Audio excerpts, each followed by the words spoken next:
में आपका स्वागत है। मैं हूं अनिल और अपनी इस वीडियो में आज आपको एनआईएस पोस्ट 10th का डेटा एंट्री ऑपरेशन के बारे में लेके आया हूं। दोस्तों ये है आपका चैप्टर 3 और इस चैप्टर 3 में आप पढ़ेंगे एमएस वर्ड के बारे में।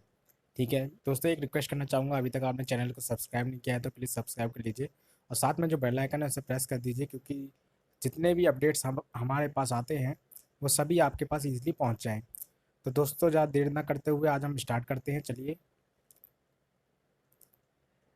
एक नया डॉक्यूमेंट कैसे बनाएं, पहला क्वेश्चन है आपके एनआईएस बोर्ड का। एक नया डॉक्यूमेंट कैसे बनाएं? तो एमएस वर्ड में नया डॉक्यूमेंट बनाने की भैया बात हो रही है।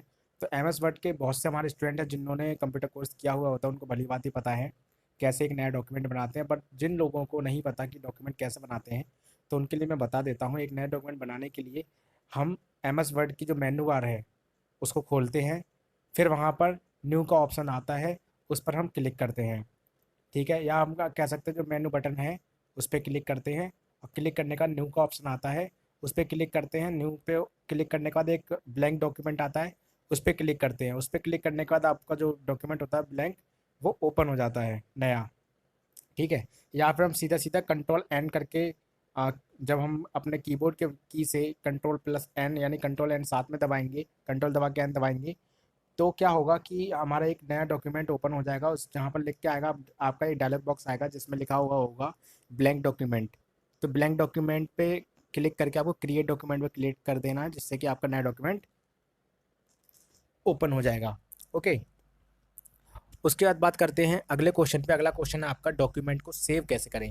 तो डॉक्यूमेंट को सेव करने के लिए देखिए दोस्तों, बहुत सी दो तरीके होते हैं जो कि डॉक्यूमेंट को सेव करने के होते हैं आपके, जो कि आपको पता है। पहली बार तो जो मेनू बार है उस पर जाकर के आप सेव पर क्लिक करें, जैसे कि मैंने यहाँ पे दिखाया हुआ है आपको। ये मेनू बार है आपका, यानी फाइल बटन है आपका। ये जो बटन है आपका, इस बटन पे, मेनू बटन पे आपको क्लिक करके यहाँ पे आप देखेंगे, यहाँ पे सेव का ऑप्शन आ रहा है। सेव के ऑप्शन पे जाकर के आप यहाँ से सेव कर सकते हैं, राइट। दूसरा क्या है कि आप कंट्रोल एस करके भी, कंट्रोल एस जो है अपने कीबोर्ड से की को प्रेस करके भी आप अपने फाइल को सेव कर सकते हैं। ओके, इसका अगला क्वेश्चन आता है आपका, वर्ड की फाइल को कैसे प्रोटेक्ट करें। प्रोटेक्ट करने का मतलब क्या है कि उसमें पासवर्ड कैसे लगाए। तो पासवर्ड लगाने के लिए एक सिंपल ही इजी मेथड है, बता देता हूँ। आपका जो ऑफिस बटन होता है, आपका ऑफिस बटन पे जब आप क्लिक करेंगे, उस ऑफिस बटन पे क्लिक करने के बाद क्या होगा, आपका एक सेव एज का ऑप्शन आएगा। सेव एज का ऑप्शन आएगा, तो सेव एज के ऑप्शन पे आप क्लिक करेंगे। तो सेव एज के ऑप्शन पे क्लिक करने के बाद नीचे की तरफ आप देखेंगे तो जनरल ऑप्शन लिख के आ रहा होगा, और वो जो जनरल ऑप्शन है उस पर आप जब क्लिक करेंगे तो आपको एक आ रहा होगा पासवर्ड टू ओपन।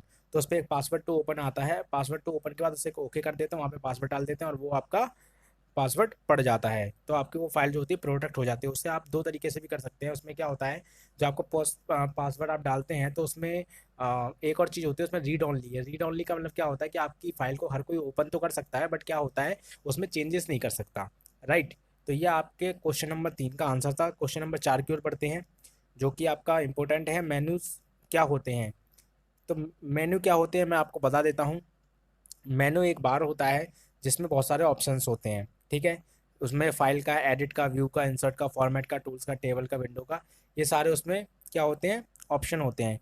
आप यहाँ पे देख रहे होंगे, देखिए बहुत सारे यहाँ पे मेनू बटन है, राइट। आप देख रहे होंगे यहाँ पे मैंने title bar, menu bar, standard tool bar, और आपका फॉर्मेटिंग टूल बार, स्क्रॉल बार, कर्सर, रूलर, वर्किंग एरिया, है ना। तो ये सारी चीज़ें मैंने यहाँ पर आपको दे रखी हैं, बता रखी हैं। तो उम्मीद करता हूँ दोस्तों आपको ये वीडियो बहुत ही पसंद आई होगी और सही से समझ में आया होगा, जो कि आपका तीसरा चैप्टर था और ये बहुत ही ज़्यादा इंपॉर्टेंट भी है एमएस वर्ड। ठीक है, इसमें फाइल को कैसे डिलीट करते हैं वही मैं आपको बता देता हूँ। जब फाइल को डिलीट करने के लिए क्या होता है, या तो आप फाइल को सेलेक्ट कीजिए।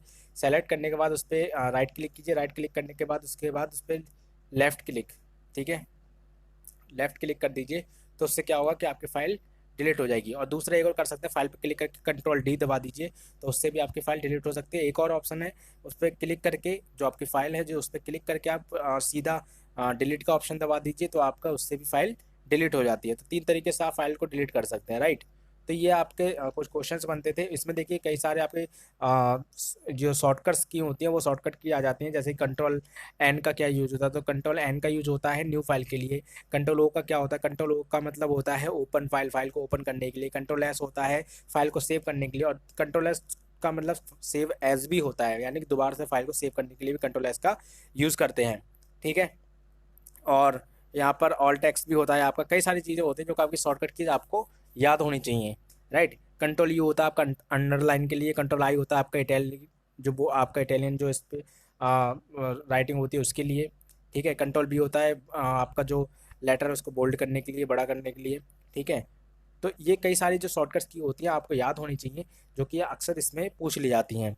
तो दोस्तों इस वीडियो को ज़्यादा से ज़्यादा लोगों में शेयर कीजिए, लाइक कीजिए और चैनल को सब्सक्राइब कीजिए। So thank you for watching this video and all the best for your exam.